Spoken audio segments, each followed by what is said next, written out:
Vamos começar colocando uma coisa mais geral, mas que pode nos ajudar a todos a compreender a conversa inteira que nós vamos ter.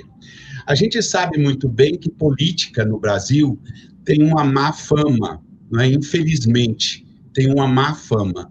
E na cota de má fama está o fato de que muitas pessoas que entram na política utilizam do fato de serem membros de uma comunidade de fé, uma comunidade religiosa, para fazer dessa presença numa comunidade religiosa uma espécie de assim, reduto eleitoral. Então, vamos fazer, então, eu faço a primeira pergunta, então, ao Frei José Fernandes. Qual é, na sua opinião, Frei, a distância necessária que é preciso ter entre um momento como esse, um momento eleitoral, e a nossa comunidade de fé? Eu sei que não precisa estar distante e desligado, mas qual a distância, se é que é preciso ter alguma distância? Eu penso que, antes de tudo, se é que há uma má fama de política, há também uma má compreensão de comunidade de fé. Porque, veja bem, é verdade que a política, o ano todo, o tempo todo, todos os dias, são dias, anos, meses políticos. Ocasionalmente, são períodos eleitorais. E a gente acaba, muitas vezes, botando tudo no meu jargão, na mesma compreensão. Eu penso que é importante compreendermos que o período eleitoral é parte integrante do todo, que é o tempo político da organização da sociedade como um todo. Ora, a comunidade de fé, ou ela é uma comunidade inserida, incerta, no contexto onde ela vive, se é contexto rural, se é contexto de periferias, de grandes ou pequenas, médias cidades, se é contexto de prédios e apartamentos, se é contexto de favelas. E esse contexto, ele é sociopolítico econômico. E esse é o espaço onde a fé atua. Até porque, Rafael, e eu já vou passando para a nossa querida Romi, o nosso Deus não é um Deus que está acima de tudo e de todos. É um Deus que se faz presente e atua no hoje, no aqui e no agora. Se assim é, não podemos ter distanciamento, não. Eu penso que temos que ter conjunção. Agora, é difícil vermos até que ponto nós não somos, digamos assim, aproveitadores, ou somos aproveitados pelo contexto eleitoral. Então, eu não diria, não podemos nem precisamos ter distância do fenômeno eleitoral. Podemos, devemos ter consciência para não sermos manipulados. Romi. Ok, Frei José Fernandes, olha, obrigado pelo que você disse. E antes de passar para a Romi, para a pastora Romi, eu queria aproveitar tudo que você disse. Então, eu tiro a palavra distância e vamos caminhando, dando um passo adiante, não é? A política, a eleição está dentro daquele universo da comunidade de fé, com todo o direito, com toda a cidadania, mas então eu pergunto a Romi o seguinte: há algum cuidado especial, inspirado pela fé, para a gente tomar nesse momento em que se realiza campanhas eleitorais e eleições? Bom, primeiro eu gostaria de ressaltar a importância dessa discussão, principalmente nesse momento da vida política que se vive no nosso país. Quero ressaltar o que o Frei José falou, de que nós estamos inseridos como comunidade de fé num contexto social, econômico e político. E que a religião, como fenômeno, ela, no espaço público, presente, que interage com essas várias facetas, com essas várias dimensões da vida humana, ela também é política. A questão toda é que, muitas vezes, se leva para o ambiente da comunidade a disputa, vamos dizer assim, político-partidária. A gente não pode debater política partidária nas comunidades de fé? É claro que sim, porque as políticas partidárias, elas apresentam projetos para o país.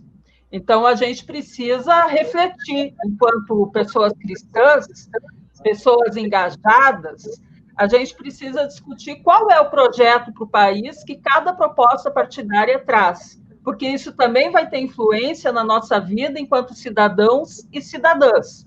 Se a gente quer, por exemplo, uma sociedade com maior igualdade econômica, em que as pessoas pobres, empobrecidas, vulnerabilizadas, tenham mais dignidade, acesso a trabalho e renda, então a gente tem que olhar para os projetos que estão sendo apresentados.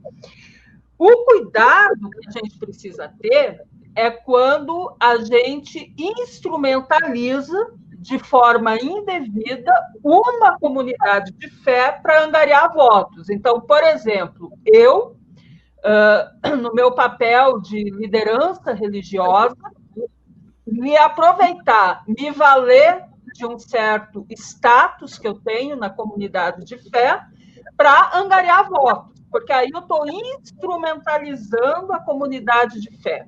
O que eu preciso fazer é um debate aberto das diferentes propostas políticas que estão sendo apresentadas. Agora, a liberdade das pessoas optarem por esse, por aquele projeto, ela precisa ser garantida.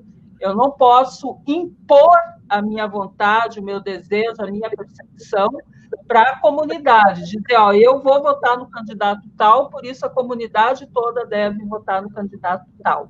Então, eu diria que o cuidado que precisa se ter é exatamente nisso, a liberdade das pessoas poderem escolher livremente o projeto pelo qual elas vão votar. Omi, a gente estava falando exatamente da má fama.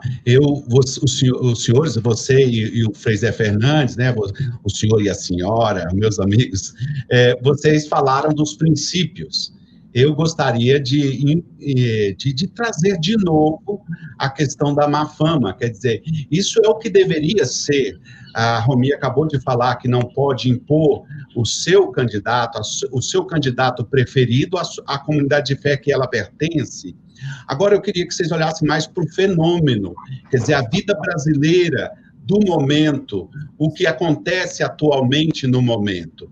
Em muitas situações não se obedece esse princípio.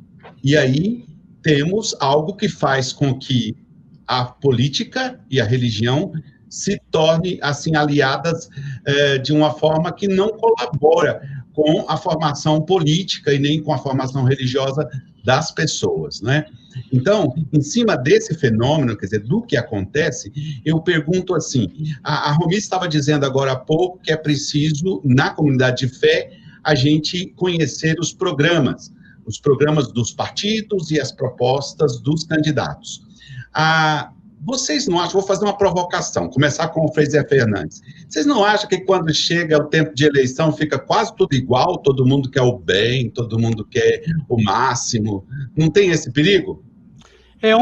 Bom, antes de tudo, Rafael, é bom nós dizermos você e vocês e nada de senhor e de senhora, até porque nós somos irmãos, companheiros de caminhada, trecheiros na mesma estrada e na mesma calçada, na construção desse reino que é de Deus e também é nosso, né?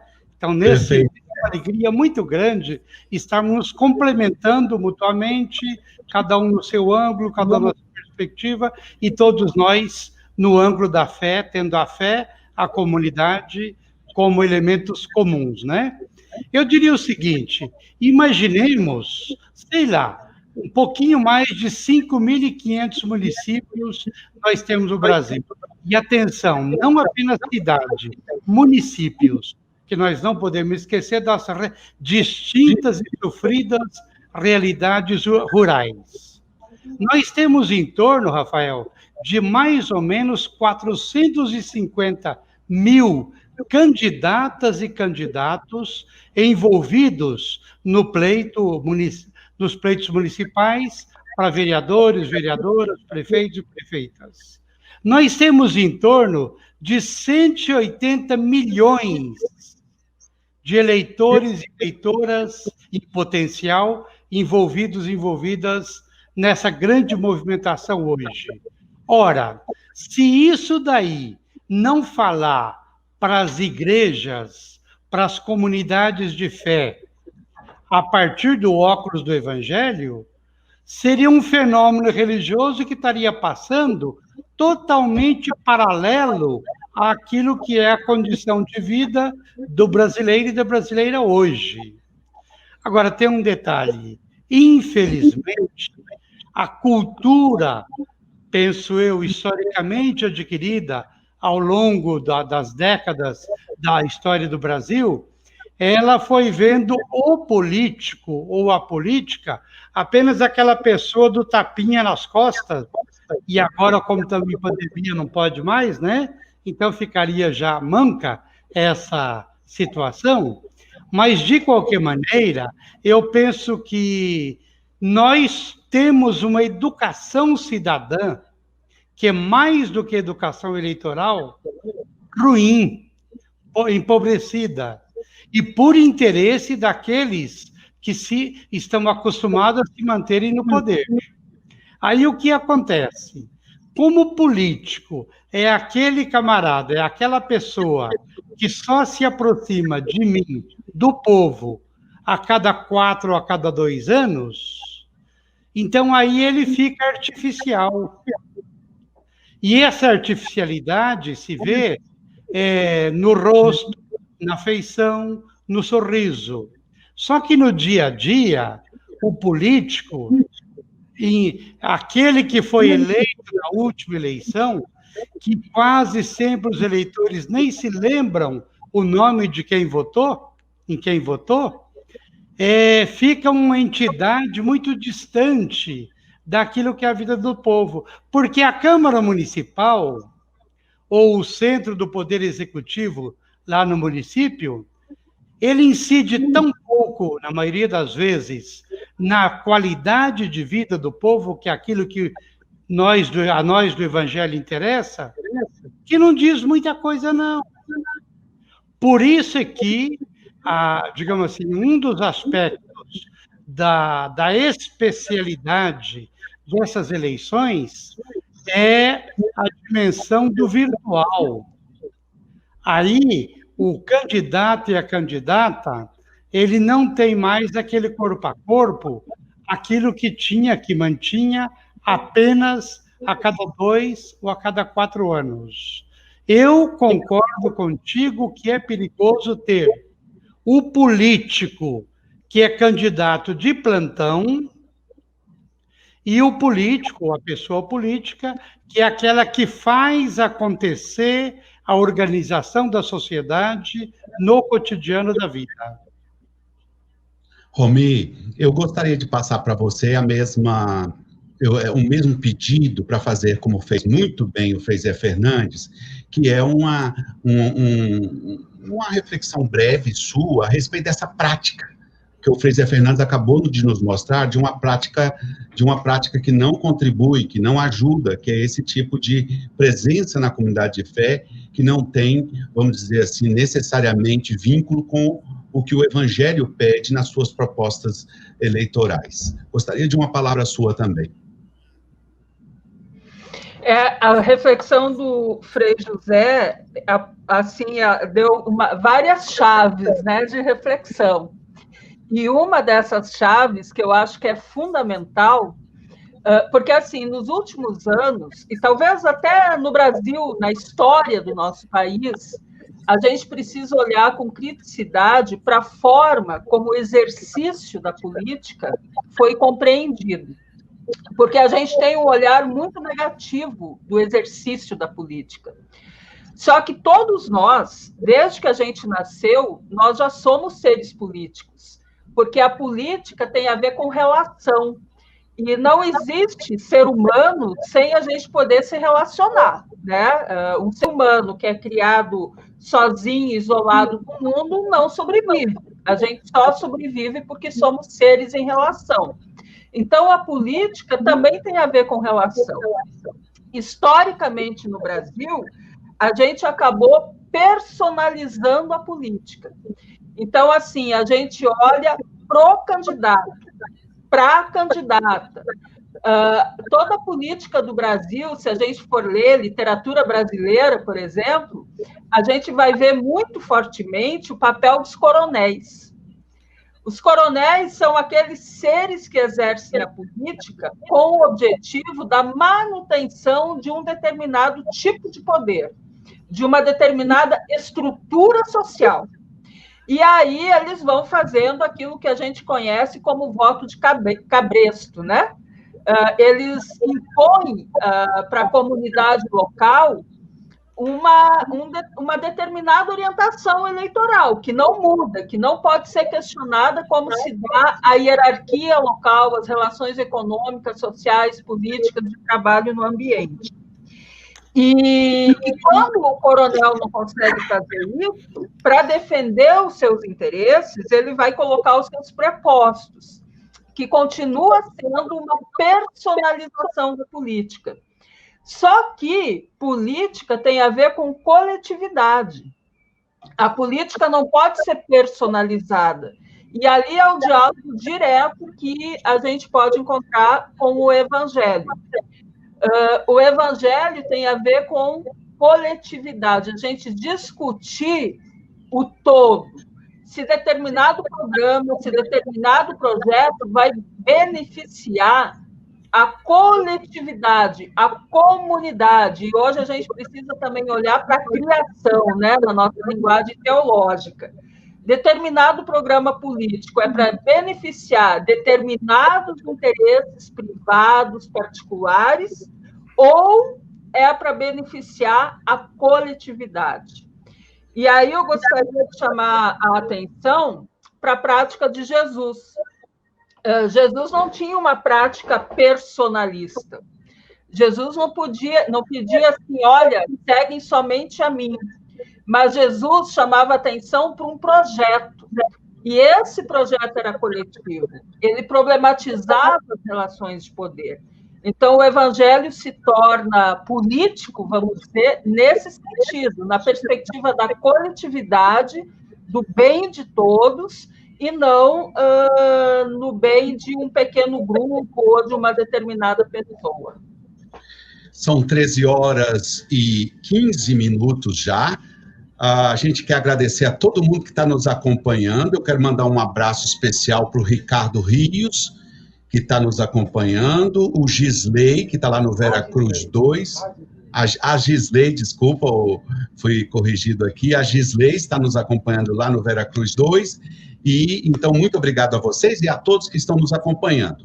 Nós estamos conversando agora, temos essa felicidade de estar conversando com o Frei José Fernandes, ele é dominicano e é também nosso amigo, é membro da Comissão de Justiça e Paz dos Dominicanos, é um antigo professor aqui nosso de Goiânia, é também alguém que coordenou a pastoral aqui da nossa Arquidiocese de Goiânia por um bom tempo, para muita gente que está acompanhando, é um querido, é uma pessoa que a gente acompanha há muito tempo. Estamos conversando também com a pastora luterana Romi Benck, que também, pelas suas reflexões, pela sua coragem, pela sua transparência e inteligência, tem nos feito ver, assim, um caminho largo de comunhão entre nós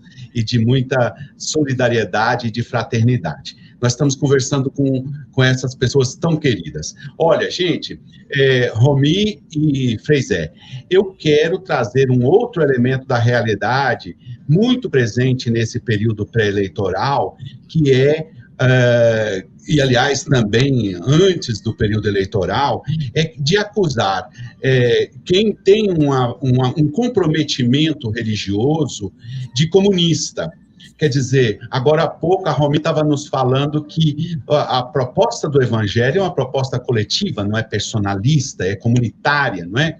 Então, nós vivemos, antes dessa campanha eleitoral e também durante a campanha eleitoral, qualquer pessoa da igreja ou das igrejas que se manifesta a favor do coletivo, sendo chamado de comunista. Eu acho que há por trás disso grandes coisas para a gente fazer uma leitura. Vamos começar, então, com o Frei José Fernandes. Por favor, a palavra está com você, Frei. Rafael, antes de tudo, você tem toda a razão.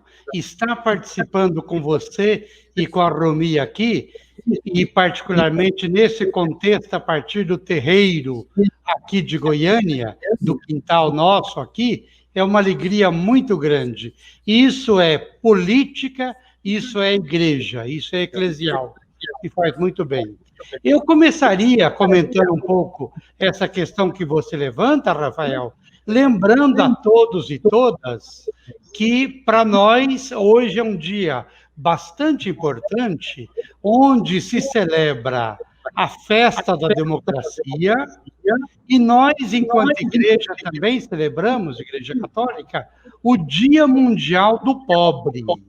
Dia Mundial do quarto Dia Mundial do Pobre, que o Papa Paulo, o nosso Papa Francisco, ele nos motiva a conversarmos, a orarmos, a organizarmos a partir da fé, tendo em vista a prioridade daquela realidade que é a centralidade do Evangelho, que é o pobre.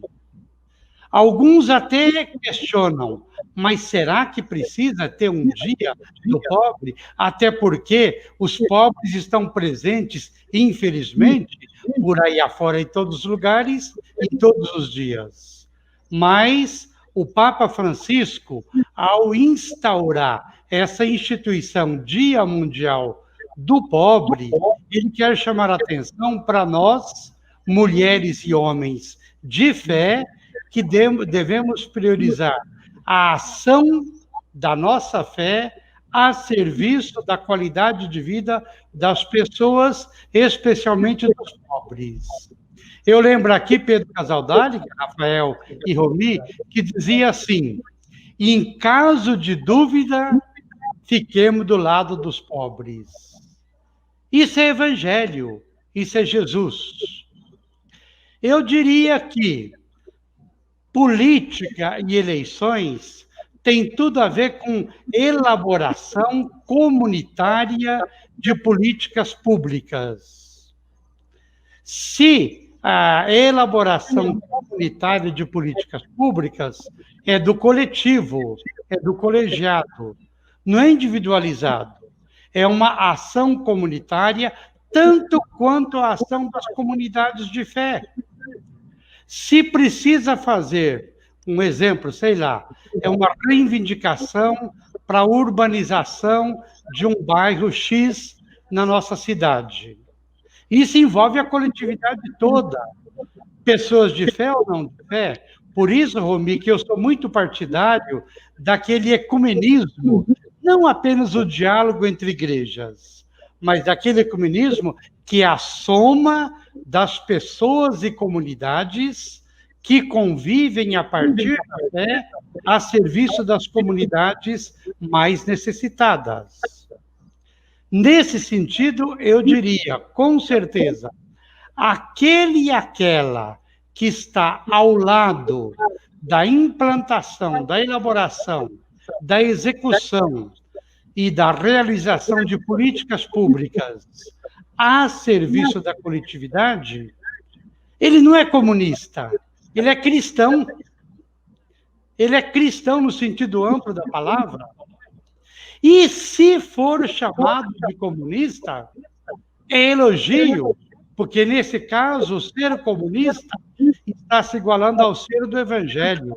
Talvez há uma má compreensão. E, aliás, cá entre nós, Rafael, você sabe muito bem disso. Aqueles e aquelas que nos criticam com esse nome são pessoas, instituições, que se for aprofundar mesmo, o que é que já leu, já estudou, já aprofundou sobre uma sociedade socialista, sobre uma sociedade mais comunista, mais participativa, onde o poder é partilhado, onde os sonhos são partilhados. Eu penso que, às vezes, são atribuídos a nós alguns termos que nós nem somos dignos, porque estamos aquém. Oxalá fôssemos, né, Rumi, em nome do Evangelho, oxalá fôssemos propositivos de atitudes e atividades que herdassem condições de vida para o povo. Isso é ser chamado de comunista? Para mim, isso é ser cristão, porque está do lado, e Jesus esteve lado. A Rumi trabalha muito bem essa questão do lado político de Jesus. Eu penso que, mais do que ideologia, é fenômeno religioso estar ao lado do pobre. É questão de fé. Eu agradeço, então... Eu agradeço o Frei Zé Fernandes, que nos fez uma belíssima exposição aí sobre essa questão de ser chamado de comunista. Quero também uma palavrinha da Rumi, mas antes, eu, justamente lembrando o que o Frei Zé Fernandes disse, que hoje é o dia 15 de novembro, Dia Mundial do Pobre, não é? E nós temos um pedido aqui, um pedido de doação de sangue, de qualquer tipo, para a Dona Francisca do Nascimento. Ela, a Dona Francisca, é a pipoqueira aqui da Praça da Matriz, aqui em Campinas, uma pessoa conhecida de muita gente que vai nas terças-feiras nas nossas novenas a Nossa Senhora do Perpétuo Socorro. Então, ela está precisando de sangue de qualquer tipo. Se você puder ajudar a Dona Francisca, a doação que você vai fazer deve ser no banco de sangue do UGOL. Portanto, eu repito, você chega lá no UGOL, no banco de sangue, e diz que quer fazer uma doação em favor da Dona Francisca do Nascimento, que está precisando muito de uma doação de sangue nesse momento. São 13 horas, né, 1h da tarde, 24 minutos. Daqui 3 minutos nós precisamos fazer um intervalo, mas eu quero ouvir antes do intervalo a Rumi sobre essa questão da gente chamar, de muita gente chamar de comunista quem está dentro da comunidade de fé e tem uma certa posição política. Então, eu me identifico 100% com o que o Frei José Fernandes falou, e eu penso assim, hoje existem muitos adjetivos, né, que são atribuídos para quem tem uma posicionamento de solidariedade, de empatia, de coletividade. Então, essas são as pessoas caracterizadas como comunistas. Só que se a gente pensar hoje, infelizmente, eu diria assim, o conteúdo teórico do que significa ser comunista, ele está absolutamente perdido. Então, as pessoas chamam as outras de comunista como se estivessem xingando um palavrão. Só que ser comunista é, como o Frei José disse, comunismo, o que está dentro da palavra comunismo? Está a palavra comum. Está a possibilidade da igualdade. Então, eu fico muito feliz quando alguém me chama de comunista, porque isso significa que eu estou vivendo de forma coerente o Evangelho, ou tentando ser minimamente coerente. E hoje o discurso anticomunista ele está muito associado, por exemplo, a contra um estado de bem-estar social. Então, o discurso anticomunista é o discurso que ataca o SUS, porque é um discurso que compreende que o Estado não deve estar a serviço da coletividade, mas o Estado deve estar a serviço daquele 1% mais rico da população, que quer privatizar a saúde, que quer privatizar a previdência, que já privatizou a previdência, que quer privatizar a previdência social, que quer privatizar o sistema de energia, que quer privatizar tudo, só que quer privatizar a água. E as pessoas que são orientadas pelo comum, pelo coletivo, dizem não. Tem coisas que não estão à venda. Por quê? Se a gente privatiza a água, a gente está dizendo que as pessoas que não vão ter recurso para pagar, elas não vão ter acesso à água potável, acesso à água de qualidade. Isso tem a ver com a sobrevivência delas. Então, o discurso anticomunista, a gente precisa ver de quem vem.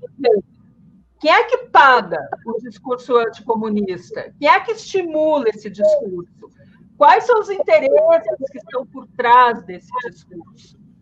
E outra questão que fica o desafio assim, vamos estudar, vamos ler o que significa ser comunista. Porque, assim, se tu estudar, e aí já finalizo por causa do tempo, se você estudar a história da humanidade, a gente vai ver que as comunidades cristãs primitivas, elas são identificadas como comunidades de um comunismo primitivo. Isso por quê? Porque elas dizem lá em Atos dos Apóstolos que elas tinham tudo em comum. Isso é ser comunista. Então, oxalá a gente tivesse uma sociedade em que, pelo menos, os principais recursos fossem coletivos, fossem comuns. Isso, olha, seria muito bom. Olha, são 13 horas e 28 minutos, nós ficaríamos a tarde inteirinha ouvindo essas duas pessoas tão especiais para nós, especialmente nós que temos, assim, a fé que pulsa nos nossos corações, e com uma conversa tão esclarecedora, tão profunda, tão importante para a gente. Mas nós vamos continuar. Eu quero agradecer de todo o coração e mandar um abraço especial a Romy Benck, que é uma pastora luterana, teóloga, nossa companheira de caminhada, de fé.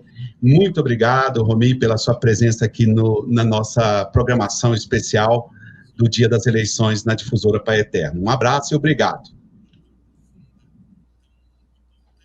Quero agradecer também ao Frei Zé Fernandes, dominicano, grande amigo, que também ajudou a gente a realizar nesse momento uma grande reflexão. Obrigado, Zé, um abração.